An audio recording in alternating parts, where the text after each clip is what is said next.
Hello everyone, good morning, welcome back to another mini blog. এখন বাজে 10:30টার মতন। এদিকে দেখো বৌদি সব রান্না বান্না কমপ্লিট করছে, মিতু আর আমি এদিকে ভাত খাইতে বসে পড়ছি।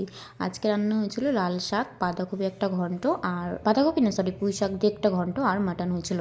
আর এই মাটনে দেখো কত কাটা, আমরা মাংসই খুঁজে পাচ্ছিলাম না। আমি আর মিতু তাই মজা করে খাচ্ছিলাম, দেখো আর হাড্ডিগুলো চাবাচ্ছিলাম আর কি। আর এখন হয়ে গেছে বিকেল, মানে সন্ধ্যা সন্ধ্যা প্রায় হয়ে গেছে। আমরা এখন সবাই মিলে বেরোয় পড়ছি, যাবো হচ্ছে আমরা পার্কে। তো চলো যাওয়া যাক। আর যাওয়ার পথে যে এত জ্যাম হয়েছে, মানে কি বলবো, এখানেই প্রায় হচ্ছে 7-8 মিনিটের মতন লেগে গেছে আমরা এখানে বসে থাকি। তো ফাইনালি দেখো আমরা এখন আমরা যাচ্ছিলাম হচ্ছে পার্কে। আর এখানে যাইতে যাইতে 6টার বেশি বেজে গেছে, যার জন্য পার্ক বন্ধ হয়ে গেছে।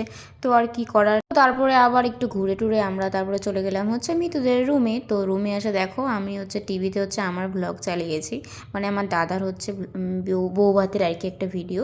তো সেই ভিডিওটা এখানে হচ্ছে চালাই, আমরা দেখতেছিলাম সবাই মিলে, ভক্তদার বিয়ের বউ ভাতের ভিডিও। তো ওগুলো দেখতেছিলাম আর আমরা সবাই মিলে চাউমিন খাচ্ছিলাম। তো তারপরে আর ভিডিওটা কন্টিনিউ করিনি।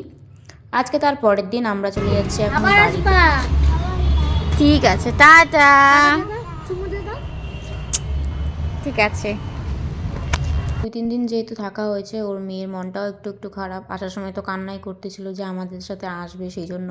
তো মিতু কোনো রকম করে বুঝাইলো যে হ্যাঁ আমরা বাবার সাথে পরে যাব, তারপরে কান্নাটা থামছে।